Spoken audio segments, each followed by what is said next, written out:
Ever been in one of those family dramas where you're somehow the bad guy for just existing?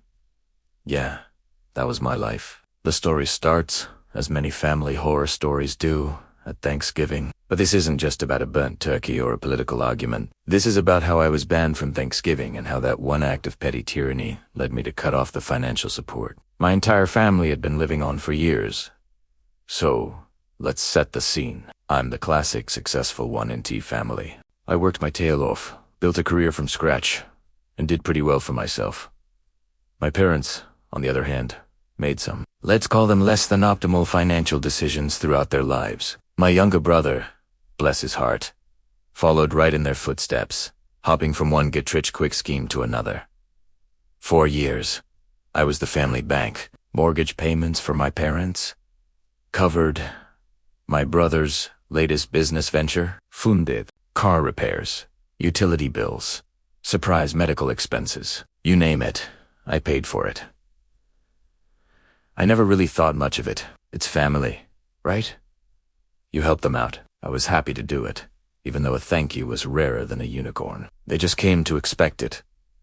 My money was their money. My success was their safety net. It was an unspoken arrangement. And honestly, I think they forgot the money was actually mine to begin with. It became an entitlement.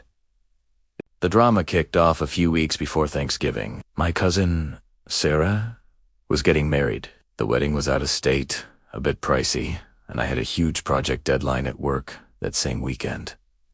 I just couldn't make it. I sent a very generous gift, called Sarah to congratulate her and explain the situation, and thought that was that. Sarah was completely understanding. My aunt, her mother, was not. My aunt called me absolutely furious. How could I miss her daughter's special day? I was being selfish, put in work before family. The lecture went on for a solid 20 minutes. I tried to explain, but it was like talking to a brick wall. A very loud, very judgmental brick wall. The call ended with her hanging up on me. A few days later, my mom calls, but it wasn't a hey, how are you? Call? No. She informed me that my aunt was still livid and had rallied the troops. The family consensus was that I had disrespected them, that I thought I was too good for them now that I had money. The accusation stung, especially since my money was paying for the house she was calling me from. Then came the ultimatum. My mom, acting as the family spokesperson, told me I was not welcome at Thanksgiving dinner unless I personally called my aunt and delivered a full, heartfelt apology. An apology for what? Exactly. For having a demanding job that, paid for their entire lifestyle. The absurdity was breathtaking. I asked my mom, "Are you serious? You're banning me from Thanksgiving over this." She said, "It's not me, it's the family. You need to learn that family comes first." That sentence hung in the air. Family comes first. I thought about that. For years, I'd put them first. I sacrificed my own savings, my financial freedom, to ensure they were comfortable. I never took lavish vacations or bought a fancy car. Most of my disposable income went straight to them and my reward, being treated like a misbehaving child and banned from a holiday because I couldn't attend a wedding. Something inside me just snapped. It wasn't an angry, explosive snap. It was a quiet, cold moment of clarity. I calmly said to my mom, "Okay, I understand." And I ended the call. For the next hour, I just sat there, thinking. They wanted me to apologize for prioritizing my work, the very work that was their lifeline. The irony was so thick you could cut it with a butter knife. They saw me not as a son or a brother, but as an ate. And now, the ATM wasn't dispensing cash with the right attitude, so it needed to be disciplined. So, I decided to take their advice.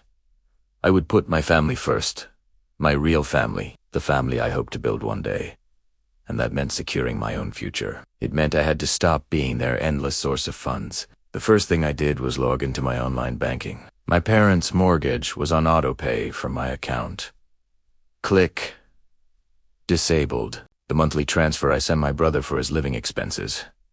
Click. Cancelled. The utilities for my parents' house, I called each company and had my name and payment information removed from the accounts. It took about 2 hours to systematically dismantle the entire financial support structure I had built for them over the past decade. With every click, I felt a weight lift off my shoulders. It wasn't about revenge. It was about self-preservation. It was about reclaiming my life. I didn't call them. I didn't send a text. I just went silent. About a week later, the first panicked call came. It was my mom. The mortgage payment was late. Had I forgotten? I simply said, "No, I didn't forget. I've stopped making the payments."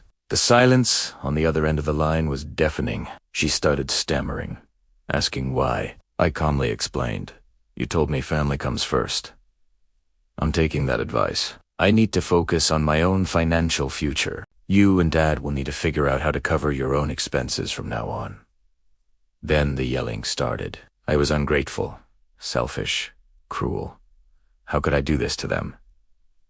I just listened. When she finally ran out of steam, I said, "You banned me from Thanksgiving until I apologized. Consider this my apology. I am so sorry I ever let you believe you were entitled to my hard-earned money.